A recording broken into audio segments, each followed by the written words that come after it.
କହିଲା ତୁମେ ମାନେ ଲୋଭ କର ନାହିଁ, ତୁମେ ମାନେ ଲୋଭ କର ନାହିଁ, ଶିକାରୀ ଆମକୁ ଧରିବା ପାଇଁ ଜାଲ ବିଛାଇଛି। ସିଏ ଜାଣିଛି ଯେ ଶିକାରୀ କଣ ଜାଲ ବିଛାଇଛି ତାଙ୍କୁ ଧରିବା ପାଇଁ, କିନ୍ତୁ ଏମାନେ ଲୋଭ କଲେ। ବୁଝିପାରିଲୁ?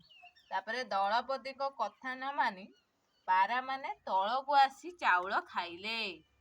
ଶିକାରୀ ଜାଲ ଦଉଡ଼ିକୁ ଟାଣିଦେଲା। ଶିକାରୀ କଣ କଲା? ଜାଲ ଦଉଡ଼ିକି ଟାଣିଦେଲା। ଟାଣିଦେଲେ କଣ ହେଇଥିବ ଭାବିଲ?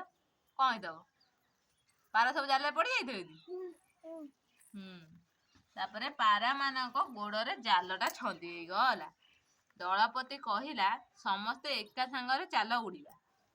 ଚାଲ ଉଡ଼ିବା, ଏକାଥରେ ଜାଲକୁ ନେଇ ଉଡ଼ିକି ପଳେଇବା ଆଉ।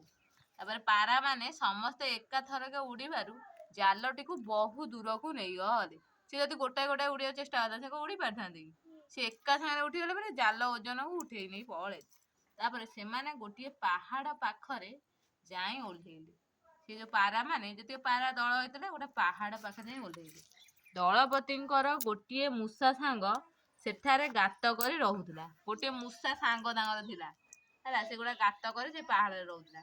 ସେ ଆସି ଜାଲଟିକୁ ଟିକି ଟିକି କରି କଣ କଲା? ତା ଦାନ୍ତରେ କାଟିଦେଲା। ତା ଦାନ୍ତରେ ଟିକି ଟିକି କରି କାଟିଦେଲା। କାଟିଦେଲେ କଣ ହେଲା? ଇଏ ସବୁ ଉଡ଼ିକି ପଳେଇଲେ ଆଉ। ପାରାମାନେ ମୂଷା ସାଙ୍ଗକୁ ଧନ୍ୟବାଦ ଦେଇ ଆନନ୍ଦରେ ଉଡ଼ି ଚାଲିଗଲେ। ତାହେଲେ ଏଇ ଗପରୁ ଆମେ କଣ ଶିଖିଲେ? କଣ? ଏକତା ହିଁ ବଳ। ଯଦି ସେ ଏକୁଟିଆ ଚେଷ୍ଟା କରିଥାନ୍ତେ ଉଡ଼ିକି ଯିବାକୁ, ସେ କେବେ ବି ଯାଇପାରିନଥାନ୍ତେ। କିନ୍ତୁ ଏକା ସାଙ୍ଗରେ ସବୁ ଉଡ଼ିଗଲେ, ଉଡ଼ି ପଳେଇଲେ। ବୁଝିପାରିଲୁ? ମୋ ସାଙ୍ଗରେ ପଢୁଥିଲା, ମୋ ସାଙ୍ଗରେ ଶିକାରୀଟିଏ, ମୁଁ ପଢଉ ତମେ ଶୁଣ ହେଲା ଗୀତ ଭଳିଆ। ଶିକାରୀଟିଏ ଜଙ୍ଗଲ ଭିତରେ ଜାଲ ବିଛାଇ ତା ଉପରେ କିଛି ଚାଉଳ ବିଞ୍ଚି ଦେଇ ଗଛ ଉହାଡ଼ରେ ଲୁଚି ରହିଲା। ଦଳେ ପାରା ସେଇପଟେ ଉଡ଼ି ଯାଉଥିଲେ। ତଳେ ଚାଉଳ ପଡ଼ିଥିବା ଦେଖି ତାଙ୍କର ଲୋଭ ହେଲା। ପାରାଙ୍କର ଦଳପତି କହିଲା ତୁମେ ମାନେ ଲୋଭ କର ନାହିଁ, ଶିକାରୀ ଆମକୁ ଧରିବା ପାଇଁ ଜାଲ ବିଛାଇଅଛି। ଦଳପତିଙ୍କ କଥା ନ ମାନି ପାରାମାନେ ତଳୁ ଆସି ଚାଉଳ ଖାଇଲେ।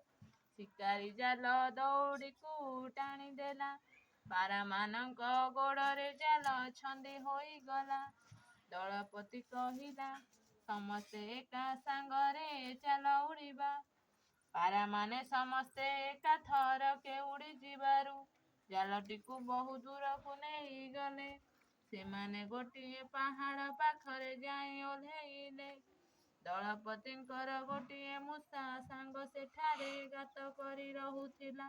ସେ ଆସି ଜାଲଟିକୁ ଟିକି ଟିକି କରି ଦାନ୍ତରେ କାଟିଦେଲା। ପାରାମାନେ ମୂଷା ସାଙ୍ଗକୁ ଧନ୍ୟବାଦ ଦେଇ ଆନନ୍ଦରେ ଉଡ଼ିଗଲେ। ଏଠି କହିଲ ଯେ ପାରାମାନଙ୍କର ସାଙ୍ଗ ଏଠି କିଏ ଥିଲା?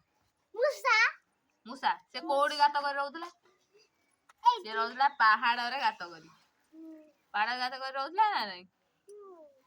ଏଠି ଜାଲ ଶିକାରୀ ତାର କଣ ପକେଇଥିଲା? ସେ ଜାଲ ଭିତରେ କଣ ପକେଇଥିଲା? ଚାଉଳ ପକେଇଥିଲା। ହଁ, ଚାଉଳ ପକେଇଥିଲା ଆଉ। ପାରାମାନେ ସେଠି ଗଲେ ଖାଇଲେ। ତାପରେ କଣ ହେଲା? ପାରାମାନଙ୍କ ଗୋଡ଼ ଜାଲରେ ଛନ୍ଦି ହେଲା ନା ନାଇଁ? ଛନ୍ଦି ହେଇଗଲା। କେତେଟା ପାରା? ଜଣେ ଜଣେ କଣ?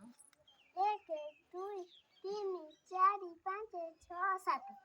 7ଟା। ଏଠି ଆଣି କେତେଟା ଅଛି କଣ? 1 2 3 4 5 6। 6ଟା 7ଟା କେମିତି ହେଲା? 6ଟା ହେଲା। 6ଟା।